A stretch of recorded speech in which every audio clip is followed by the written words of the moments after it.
आयुर्मंत्रामध्ये आज आपण माहिती घेणार आहोत मलबद्धता म्हणजे कॉन्स्टिपेशन.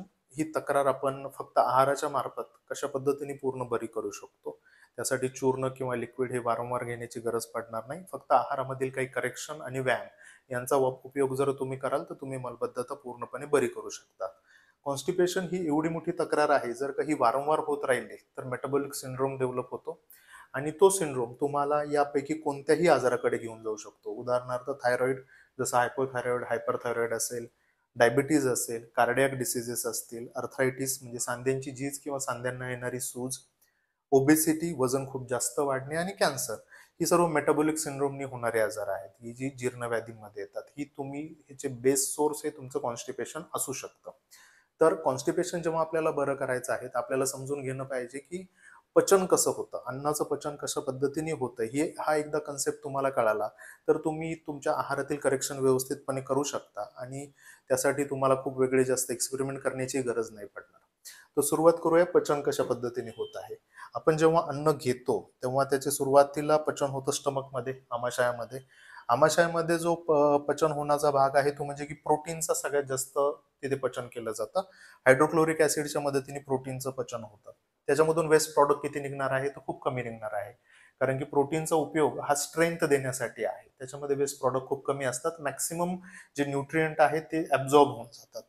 दुसरा महत्वाचा भाग स्मॉल इंटेस्टाईन. अन्न जेव्हा पुढे येते छोट्या आतड्यामध्ये येणार आहे तर तिथे बाईल ज्यूस जे की लिव्हर कडून सिक्रेट होते तर त्याचा उपयोग होऊन फॅटचं मेटाबॉलिझम केलं जातं.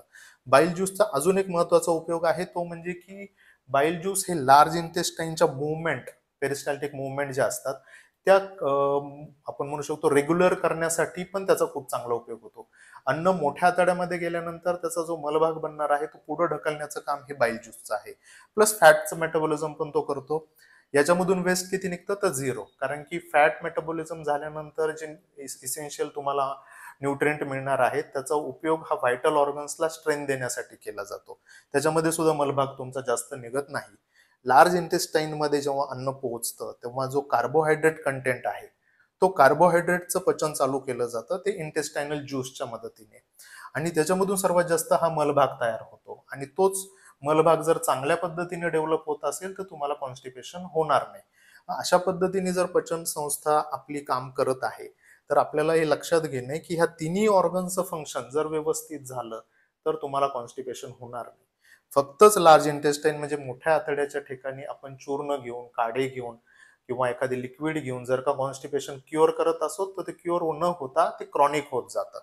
मग आपल्याला जो आहार आहे तो आहार अशा पद्धतीने डिझाईन करायचा असतो की त्याच्यामध्ये फायबर कंटेंट हे जास्त असलं पाहिजे. फायबर हे काय? फायबर हे कार्बोहायड्रेट्स आहेत. त्याच्यामुळे त्यांचे जे पचन होणार आहे ते लार्ज इंटेस्टाईन मध्ये होणार आहे. तर चांगल्या पद्धतीचं फायबर कोणतं असतं की ज्याच्यामुळे त्याचं पचन चांगलं होईल आणि तुम्हाला मोशनला त्रास होणार नाही.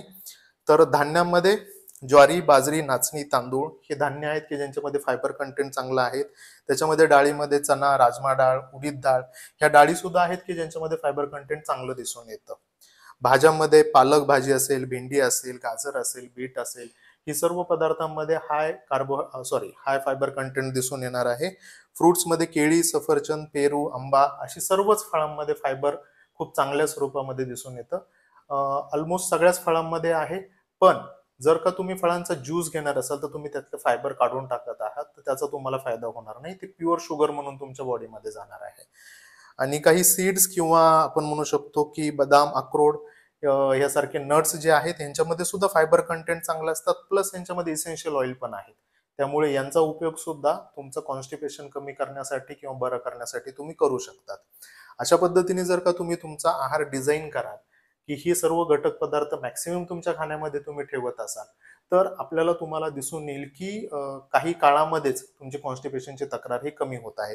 कारण की ह्या सर्व अन्नपदार्थांचं स्टमक, स्मॉल इंटेस्टाईन आणि लार्ज इंटेस्टाईन यामध्ये पचन खूप सोप्या पद्धतीने होत आहे आणि त्याचा फायदा तुमचं कॉन्स्टिपेशन रिलीज होण्यासाठी होतो. तरी सुद्धा काही काही केसेसमध्ये आपल्याला दिसून येतं की पचन तेवढं चांगलं होत नाही किंवा अजून सुद्धा कॉन्स्टिपेशन राहत आहे. तर त्याचा अर्थ आहे की ही जी ऍसिड आहेत ही ऍसिड वीक पडतायत. तर ह्या ऍसिडला आपण स्ट्रॉंग बनवण्यासाठी उपयोग करतो. तो म्हणजे की गाईचं तूप किंवा घाण्याचं तेल हे तुमच्या कुकिंगमध्ये असलं पाहिजे किंवा तुम्ही वरून ते आहारामध्ये घ्यायला पाहिजे. आणि एवढं करून सुद्धा जर तुम्हाला तो फायदा दिसून येत नसेल तर तुमच्या डॉक्टरांच्या सल्ल्याने एरंड तेल म्हणजे कॅस्टर ऑइलचा उपयोग तुम्हाला करायचा आहे. कॅस्टर ऑइल तुमच्या डायजेस्टिव्ह सिस्टीमला ड्रायनेस येऊ न देता तुमचे जे ऍसिड आहेत त्यांचे सुद्धा पीएच मेंटेन केलं जातो आणि कॉन्स्टिपेशन कमी करण्यासाठी किंवा बरा करण्यासाठी त्याचा उपयोग केला जातो. अशा पद्धतीने तुम्ही तुमचा आहार हा विचारपूर्वक घ्या आणि फक्तच चूर्ण किंवा काही लिक्विड घेऊन कॉन्स्टिपेशन दूर करण्यापेक्षा आहारावर जास्त कॉन्सन्ट्रेट करा. मी आशा करतो ही माहिती मलबद्धता आणि त्याच्याबद्दल तुम्ही कशा पद्धतीने क्युअर करू शकता ही तुम्हाला आवडली असेल. इतरांपर्यंत पण नक्की पोहोचवा. धन्यवाद.